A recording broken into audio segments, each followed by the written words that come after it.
Hello guys, ಎಲ್ಲರಿಗೂ ನಮಸ್ಕಾರಗಳು guys. ಇವತ್ತಿನ ವೀಡಿಯೋ ನೋಡ್ತಾ ಇರೋದು ಗೈಸ್, ನಾನು ನಾಟಿ ಕೋಳಿ ಮರಿ ಬಗ್ಗೆ ನಿಮಗೆ ತಿಳಿಸ್ತಾನೆ. ಇವತ್ತಿನ ವೀಡಿಯೋದಲ್ಲಿ ಏನಪ್ಪ ಅಂದರೆ, ನಾನು ಮೊದಲು ವೀಡಿಯೋದಲ್ಲಿ ನಾನು ತಿಳಿಸಿದೆ ನಾಟಿ ಕೋಳಿ ಮರಿಗಳು 9 ಮರಿಗಳು ಇಂಕ್ಯುಬೇಟ್ರಲ್ಲಿ ಇದ್ದಾವೆ. ಇಂಕ್ಯುಬೇಟ್ರಿಂದ ಒಂದು 2 ದಿವಸ 3 ದಿವಸ ಆದಮೇಲೆ ತಂದಿದೆ. ಅವು ಯಾವ ರೀತಿ ಐತೆ ಅಂತ ನಿಮಗೆ ಯಾವ ರೀತಿ ಸೆಟಪ್ ಮಾಡಿದ್ದೆ ಬಲ್ಪಲ್ಲಿ ಅಂತೆಲ್ಲ ನಿಮಗೆ ವೀಡಿಯೋ ಸೆಂಡ್ ಮಾಡಿದೆ. ಅದೇ ರೀತಿ ಮುಂದೆ ಯಾವ ರೀತಿ ಬೆಳವಣಿಗೆ ಬರುತ್ತೆ, ಯಾವ ರೀತಿ ಆಗುತ್ತೆ ಅಂತ ನಿಮಗೆ ಅಪ್ಡೇಟ್ ಮಾಡ್ತೀನಿ ಅಂದೆ. ಅದರಿಂದ ಇವತ್ತಿನ ವೀಡಿಯೋದಲ್ಲಿ ನಿಮಗೆ ತಿಳಿಸ್ತಾನೆ.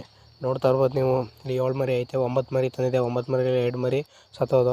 ಅಂದರೆ ಜುಗುಡಿಸ್ದಾಗ ಒಂದು ಸತ್ತೋಯ್ತು. ಇನ್ನೊಂದು ಬಲ್ಪ್ ಒಂದು ದಿವಸ ನೋಡ್ಕೊಂಡಿರಲಿಲ್ಲ, ಅದರಿಂದ ಒಂದು ಮರಿ ಸತ್ತೋಯ್ತು. ಇನ್ನು ಬಾಕಿಯವೆಲ್ಲ ಚೆನ್ನಾಗಿ ಆ್ಯಕ್ಟಿವ್ ಆಗಿ ಐತೆ. ನೋಡ್ತಾ ಇರ್ಬೋದು ನೀವು. ಇನ್ನೂ ಪ್ಯೂರಾಗಿ ಗೊತ್ತಾಯ್ತಲ್ಲ ನಾಟಿ ಕೋಳಿ ಮರಿ ಇವು ಅಂತ. ಅಂದರೆ ನಾವು ತಂದಿದ್ದರಿಂದ ಹೇಳೋಕ್ಕಾಗಲ್ಲ. ಅವು ಮೊಟ್ಟೆ ಅಕ್ಕಿ ಕಾವು ಕೂತ್ಕೊಳ್ಳೋ ಗಂಟ ನೋಡೋದ ಮುಂದಿನ ದಿನಗಳಲ್ಲಿ ನಿಮ್ಗೆ ಅದನ್ನು ತಿಳಿಸ್ತೀನಿ.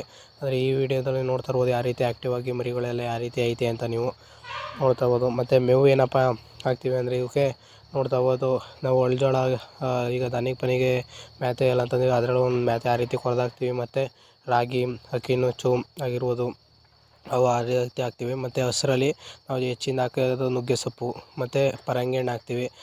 ಈ ರೀತಿ ಮೇವು ಹಾಕ್ತೀವಿ. ಮತ್ತು ಒಂದು ಸ್ವಲ್ಪ ಹೊತ್ತು ಹೊರಗಡೆ ಆಡೋಕೆ ಬಿಟ್ಟು ಮೇಯ್ಕೊತವೆ. ಮತ್ತು ದನ ಪನ ತಿನ್ಬೇಕಾದ್ರೆ ತಿಂಡಿ ಗಿಂಡಿ ಚೆಲ್ಲಿದಾಗ ಅದೊಂದು ಸ್ವಲ್ಪ ತಿಂತವೆ ಅಂತಲೇ ಹೇಳ್ತೀನಿ ಫ್ರೆಂಡ್ಸ್. ನೋಡ್ತಾ ಇರ್ಬೋದು ನೀವು ಇಲ್ಲಿ ಈ ರೀತಿ ನಾವು ಒಂದು ಅರ್ಧ ಗಂಟೆ ಆ ರೀತಿ ಬಿಟ್ಟಾಗ ಹೊರಗಡೆ ಎಲ್ಲ ಈ ರೀತಿ ಹಸ್ರು ಗಿಸ್ರೆಲ್ಲ ಮೇಯ್ದು ಇದು ಮಾಡ್ತವೆ. ನಾವು ನಾಟಿ ಕೋಳಿ ಅಂದಮೇಲೆ ಬಿಟ್ಟು ಮೇಯಿಸ್ಬೇಕು. ಆಗ ಅವು ಆ್ಯಕ್ಟಿವ್ ಆಗಿ ಚೆನ್ನಾಗಿ ಎಲ್ಲ ಆರೋಗ್ಯವಾಗಿ ಬೆಳಿತವೆ. ಜಾಸ್ತಿ ರೋಗಗಳೆಲ್ಲ ಬರೋಲ್ಲ ಅಂತಲೇ ಹೇಳ್ತೀನಿ ನಿಮಗೆ. ನಾನು ಏನಪ್ಪ ವ್ಯಾಕ್ಸಿನ್, ನಾನು ನಾಟಿ ಔಷಧಿನೇ ಮಾಡಿಕೊಡೋದು ಇವಕ್ಕೆ.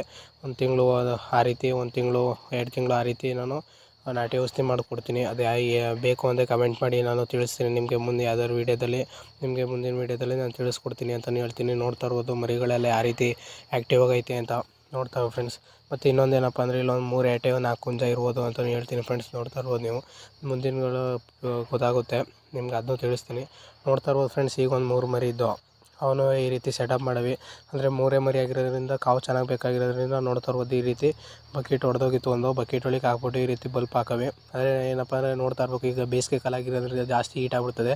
ಅದರಿಂದ ನೋಡ್ತಾ ಇರ್ಬೇಕು ನಾವು, ಇಲ್ಲಾಂದರೆ ಮರಿಗಳು ಸಾಯೋಂಥ ಚಾನ್ಸಸ್ ಇರ್ತದೆ ಅಂತ ಹೇಳ್ತೀನಿ ಫ್ರೆಂಡ್ಸ್. ನೋಡ್ತಾ ಇರ್ಬೋದು ನೀವು ಈ ರೀತಿ ಸೆಟಪ್ ಮಾಡೋಣ. ಇವನು ನಿಮಗೆ ಮುಂದಿನ ದಿನಗಳಲ್ಲಿ ಅಪ್ಲೋಡ್ ಮಾಡ್ತೀನಿ. ಈ ವಿಡಿಯೋ ಇಷ್ಟರಲ್ಲಿ ಲೈಕ್ ಮಾಡಿ, ಶೇರ್ ಮಾಡಿ, ಕಮೆಂಟ್ ಮಾಡಿ, ಸಬ್ಸ್ಕ್ರೈಬ್ ಆಗೋದನ್ನ ಮರಿಬೇಡಿ ಅಂತ ಮುಕ್ತಾಯಗೊಳಿಸುತ್ತಿದ್ದೀನಿ. ಎಲ್ಲರಿಗೂ ಧನ್ಯವಾದಗಳು ಫ್ರೆಂಡ್ಸ್.